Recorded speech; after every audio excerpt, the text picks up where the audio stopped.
mi se audio mía no mà phun lại Bobby trên bảy đó được là ta mới rồi speaker để lên mày nó mà Bobby đó bảy đó ta mình chào nó mi se nó mi se speaker mía vậy dùng giống xa lại bây giờ xa lại mà speaker ở trên này hiện sáng gì mà nó speaker trên này sáng nào mà ở trên mày rồi áo chán nó thì áo chán muốn nó ngô hiện sáng gì mà nó 다음 스케일만 다 있으면 다음 스케일만 다 비어 쓰면 때문부터만 좋아 이게로 다음 스케일만 다 비디 ngôတိုင်းတဲ့ချိန်မှာဘာတမိုးမှမပြဘူးဆိုရင်ပတ်လန်းပြတ်တောက်နေပြီဂျမကြော်တဲ့ကြော်မယ်ခါကြိုလဲတဲ့လဲမယ်နော်တို့ပေမဲ့ဒီငုံကိုတိုင်းလို့မှတမိုးပြနေရဆိုရင်တော့စစ်ဆရာမလို့တော့ဒီအောက်ချမ်းနော်ခါကြိုလဲစစ်ဆရာမလို့တော့ပေါ်ပဲဆရာတော့အခုတော့ဒီမီစိတ်မှာကျတော့ဆိုင်ပြန်လုံးဆိုတော့နော်ဆိုင်ပြန်လုံးဒီမှာစစ်တရခါမှာ 0.006 နော်ဟုတ်ပါ ground นี่ကြာနေ short ကြာနေနော် 0.006 ဒီဘက်ငုတ်ကိုတိုင်းတော့လဲ 0.006 တကယ်တမ်းက audio IC ကနေထွက်တဲ့အခါမှာဘယ်တော့မှ 0.006 ဆိုတာမရှိဘူး1လည်းမရှိဘူး2လည်းမရှိဘူးနော် audio IC ကနေထွက်လာရင်ဒီငုံကတိုင်းကြည့်လိုက်တဲ့အခါမှာအနည်းဆုံး300ကျော်တို့400ကျော်တို့500ကျော်တို့เนาะအလွယ်ပြောတာเนาะတကယ်တမ်းတော့ 0.300 တို့เนาะ0. နောက်ကเนาะ point နောက်ကအဲ့မှာ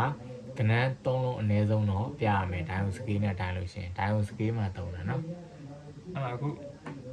တိုင်းကြည့်တော့ဒီငုံကိုအနေကို ground မှာချပြီးအနည်းနဲ့တိုင်းကြည့်အခါမှာ 0.005 0.005 ဆိုတာအဲ့တော့ဒီငုံက ground ကျနေအဲ့တော့ဒီအောက်ချမ်းဖြစ်တာလားဆိုပြီးတော့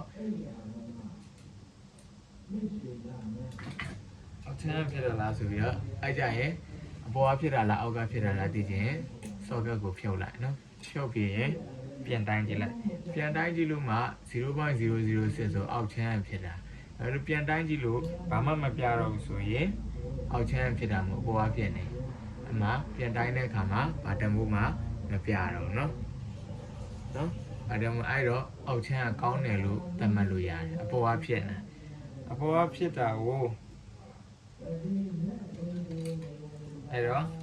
အပေါ်ဘုတ်ကိုလိုက်ရတော့မယ်နော်အပေါ်ဘုတ်ကိုလိုက်တဲ့အခါမှာဘာသွားတွေ့တော့ဆိုတော့သူ့ရဲ့ audio IC ကနေဒီမှာနော်ဒီမှာဒီ 0R resistor လေးဆင်နော်အဲ့မှာဒါစကီးမှာထားပြီးစစ်တဲ့အခါမှာ 0.608 တစ်ဖက်ကိုတိုင်းတော့လဲ 0.608 အဲ့ဒီမှာတန်ဖိုးထွက်နေတယ်ဒါပေမဲ့ခုန socket တက်တုန်းကကြတော့ ground နေဖြစ်နေတယ်အဲ့မှာဘာတော့တွေ့တော့ဆို audio IC ကနေထွက်တဲ့နော် audio IC ကနေထွက်တဲ့အာယုံခံ volt အာယုံခံလမ်းကြောင်းလေးပေါ့နော် VSCNS POM လို့ဆိုတာ volt အာယုံခံလမ်းကြောင်းလေးအဲ့ volt အာယုံခံလမ်းကြောင်းလေးကဘာဖြစ်နေလဲဆိုတော့ ground ကျနေတယ်နော်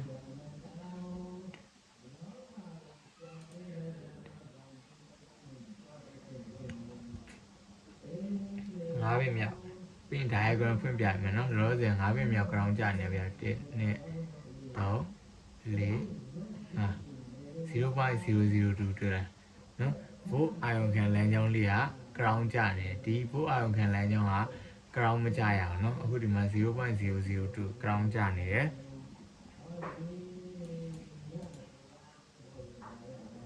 နော်အဲ့တော့အောက်ကနံပါတ်5 pin ကိုလည်းစစ်ကြည့်မယ်ဒီနေ့ ground ကျနေတွေ့လားနော် 0.002 အဲ့မှာ diagram ပြပြီမယ်နော်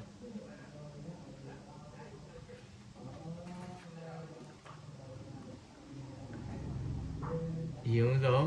audio မရဘူးဆိုရင်ခုနအောက်ချမ်း socket ငုံလေးကနေအရင်စစစ်မယ်ငုံလေးကိုစစစ်တဲ့အခါမှာတမိုးမပြဘူးဆိုရင်ဂျမ်ပါကြော်တဲ့ကြော်မယ်ဂျမ်ပါကြော်တဲ့ကြော်မယ်ကြော်စရာမလိုဘူးဆိုရင်လည်းဒီ0 resistor လေးပြတ်နေလဲ0 resistor လေးလဲမယ်ဒါမှမဟုတ်ခါးကျိုးပြတ်နေလဲခါးကျိုးလဲမယ်ဒါပေမဲ့ဒီဘုတ်မှာကျတော့ဘလို့ဖြစ်တုံးဆိုတော့ဒီအောက်ချမ်းနဲ့တက်လိုက်တဲ့ချိန်မှာဒီပင်နမတ်73 14 15เนาะ73 14 15ရဲ့2629ရှိเนาะဒီ G 73 3နဲ့ခါးကျိုးနဲ့ join နဲ့ socket လေးเนาะအဲ့မှာဟုတ်ပြီဒီ socket မှာကဒီငုတ်လေးရာ crown နေကြသွားတယ်ဒါပေမဲ့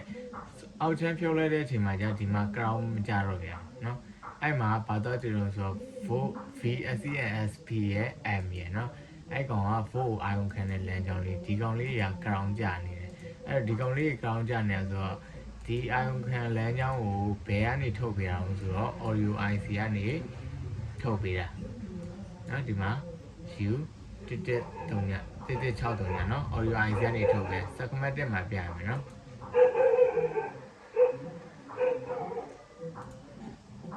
1163ည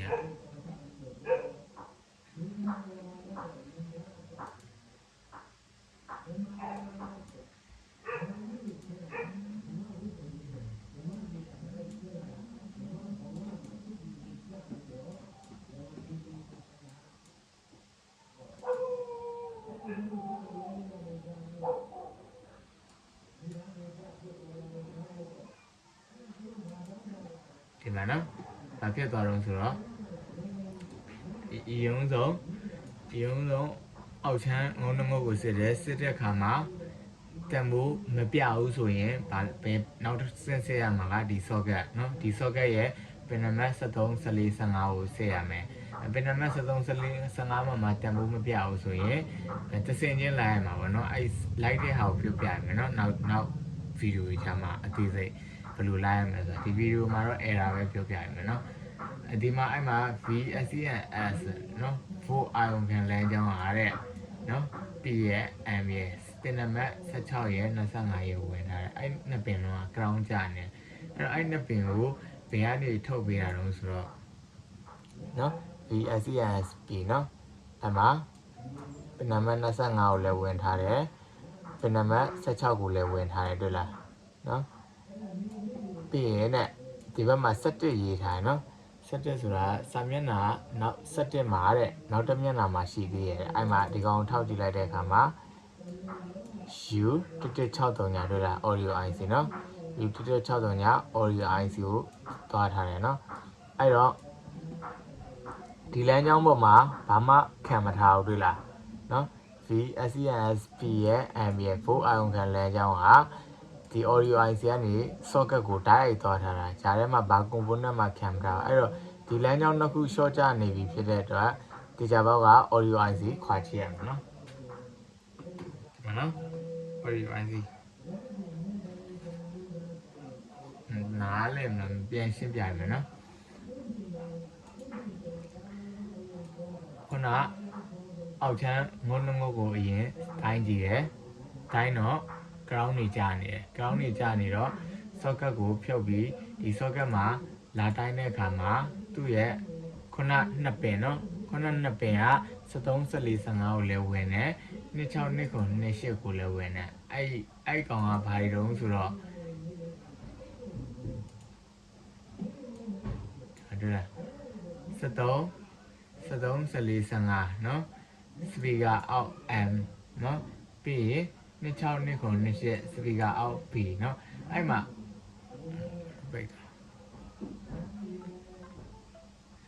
အဲ့မှာเนาะဒီငုတ်တွေကို socket ဖြုတ်ပြီးတိုင်းတဲ့အခါမှာ short ကမကြပြန်ဘူးအဲ့တော့နည်းနည်းတော့ကြောင်သွားတယ်ဒီလားဘာလို့ဆိုတော့တကယ်တမ်းဒီငုံနှငုတ်ကိုတိုင်းတာက short ကြလေအဲ့တော့ပုံမှန်လိုကဒီကောင်လေးပါဒီပင်နမတ်73 14 15 26 2 9အဲ့ကောင်တွေကတကယ်တမ်း short ကြမှာအခုကအဲ့ကောင်တွေက short ကြနေမှာပဲနဲ့ဒီ volt ion ခံလမ်းကြောင်းတွေက short ကြနေတာအဲ့တော့ volt ion ခံလမ်းကြောင်းကိုဘယ်ကနေထုတ်ပေးအောင်ဆို audio IC ကနေထုတ်ပေးတာလေနော်ဒီမှာပင်အောက်ထောက်လိုက်ပြီနော်volt ion ခံလမ်းကြောင်းရဲ့ပင်အောက်ကဘယ်ကိုသွားထားလို့ဆိုတော့ ဒီမှာ audio IC ဝင်ထားတွေ့လားအဲ့တော့ audio IC အရင်ခွာမယ်ဟိုကျန်တာနောက်မှစဉ်းစားမယ်နော်အဲ့ဒါတွေ့ရင်အရင်ဆုံးအဲ့ဒါလေးအရင်ပြင်ကြည့်မယ်နော်အရင်ခွာလိုက်တာပို့အဆင်ပြေ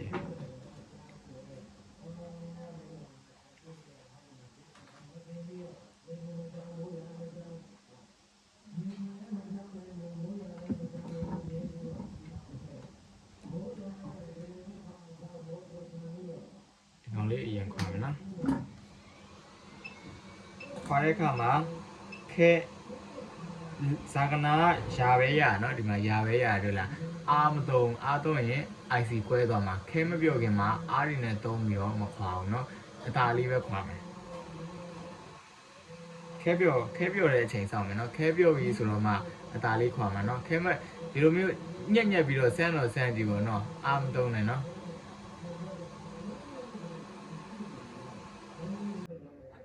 စင်ကြော်လိုက်ပြီနော်တန်ရှင်းလုပ်ပြီးသွားပြီတန်ရှင်းလုပ်ပြီးသွားတဲ့အခါမှာ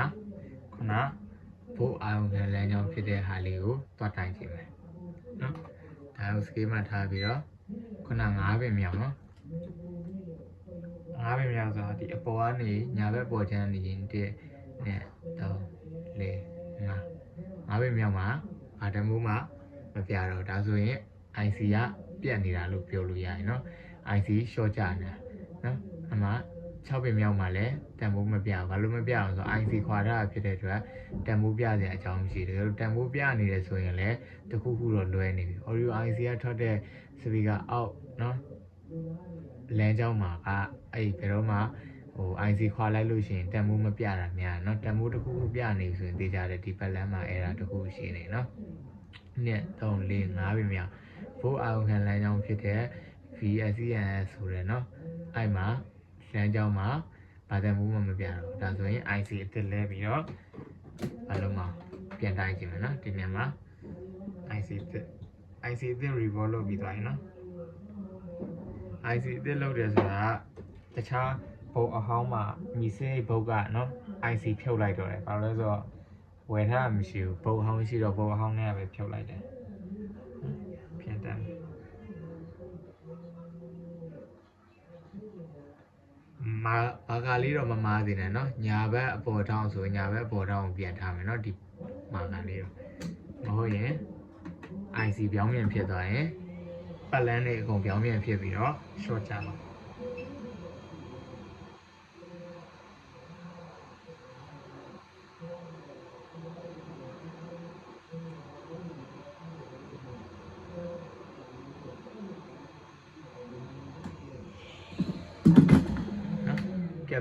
ကပ်ပြီးသွားပြီဆိုဘာလို့မှာတော့ခုန9ပင်မြောက်ကိုပြန်သွားတိုင်းကြည့်မယ်တောင်းကြမှာကြဒါ IC အစ်စ်လဲလိုက်တာเนาะအဟောင်းမတက်တော့အဟောင်းက short ကြနေဖြူများဘာလို့ short ကြနေတော့ထင်လုံးဆိုတော့ဒီခွာလဲတဲ့အချိန်မှာခဲလုံးနေရညီတယ်ပူမနေဘူးအဲ့တော့ IC ပြတ်ဖို့ကများတယ်เนาะ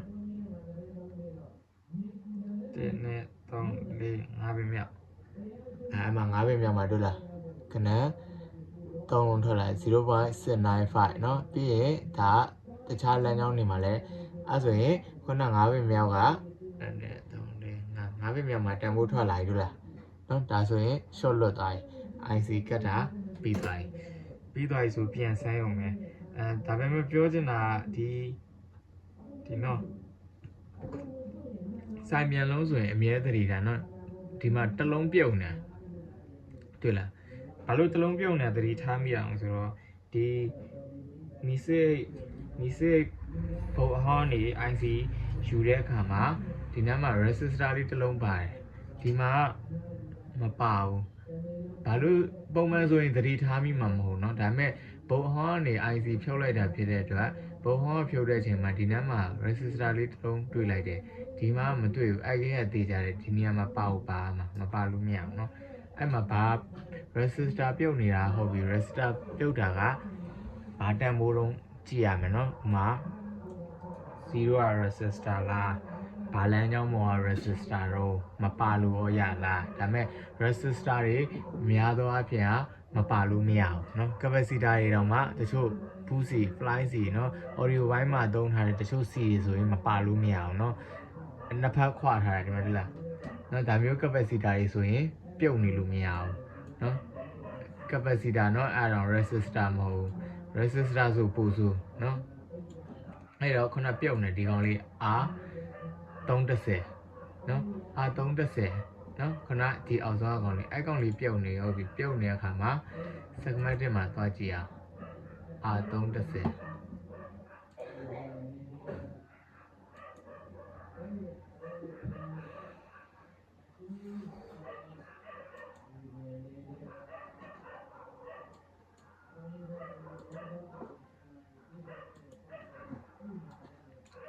အဲ့ဒါ R310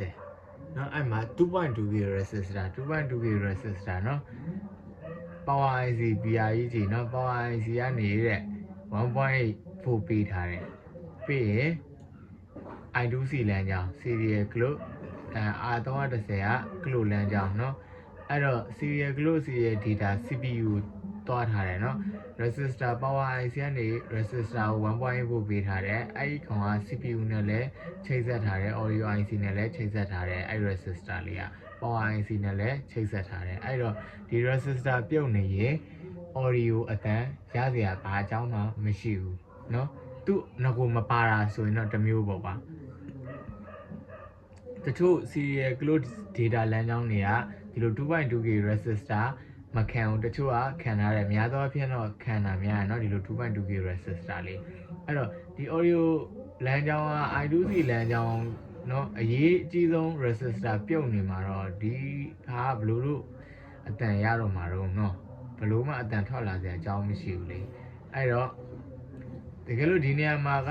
CPU ကလာတာမဟုတ်ဘဲနဲ့ power IC ကလာတယ်ပဲထားအောင်เนาะ 2.2k လည်းမဟုတ်ဘူး 0 อ่ะဆိုရင်ဘာလို့မအောင်ကျိုးကြော်လိုက်အောင်မယ်ဒါပေမဲ့ 2.2k ဆိုတော့ကျိုးကြော်လို့မရအောင်အဲ့တော့ 2.2k resistor ပြန်အစားထိုးထည့်ရမယ်ထည့်တဲ့အခါမှာခုနဘုံဟောကနေတခါတည်းထည့်လိုက်အောင်မယ်เนาะဘုံဟော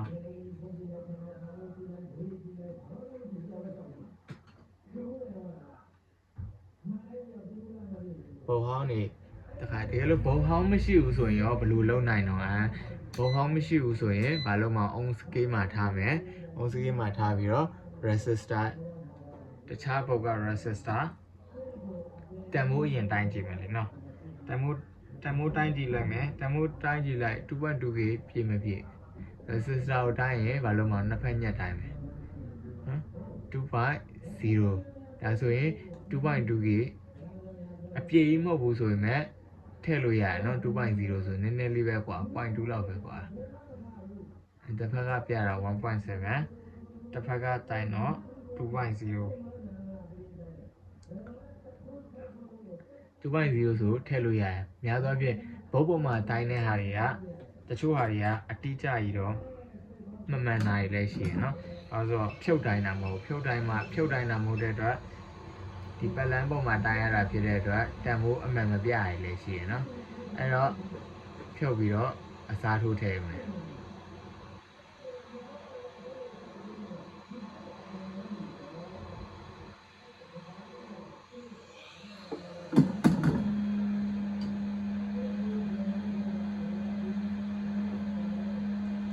ဒီအစားထိုးထည့်တဲ့နေ့မှာခဲသစ်ကျွေးပြီးမယ်နော်အခုကဒီမှာခဲရမှာပအောင်ဒီလိုခဲမပပဲနဲ့ထည့်လေမမြဲတာတို့နော်တခါလေကိုကထည့်လိုက်တာပဲဒါပေမဲ့အဲ့ပေါ်မှာတင်နေတော့ကိုကမိရထင်တာနော်အဲ့လိုမျိုးကြီးလည်းဖြစ်တတ်တယ်အဲကြောင့်ခဲသစ်ကျွေးလိုက်တာကိုစိတ်ချရတယ်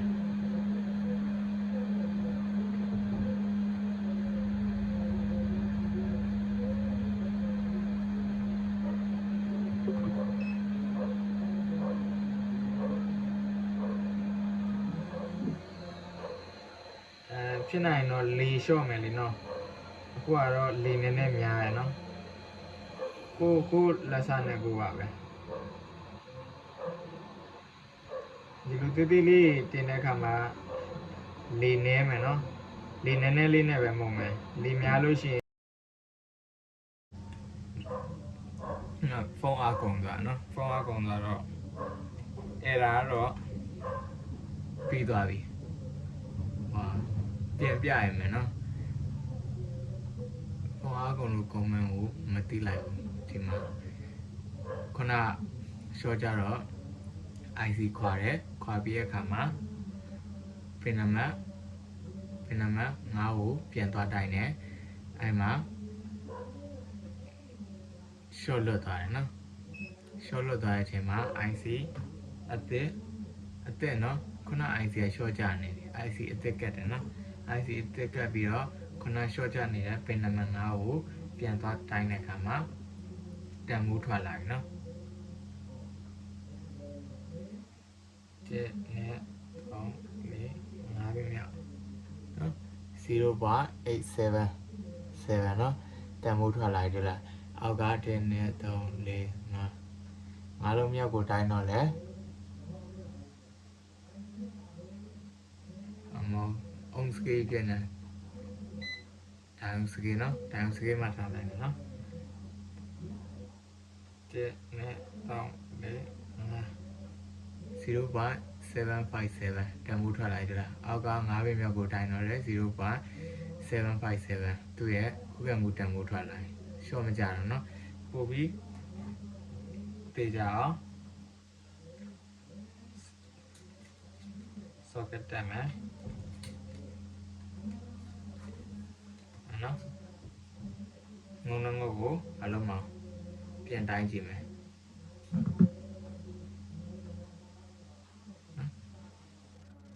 ညိုကောင်မှချပြီ 0.711 တို့လားတန်ဖိုးထွက်လာရင်နော်ခုနလို short ကြမနေတော့နော် 0.711 အဲ့တော့အဖြေက IC ပြတ်နေတာ IC ပြတ်နေ IC လဲလိုက်တာနဲ့ရသွားပြီနော်အဲ့ဒါရက်မသွားနော်အမ line ဒီခုနဒီနေ့ကောင်လေးရက်သွားနော်ရသွား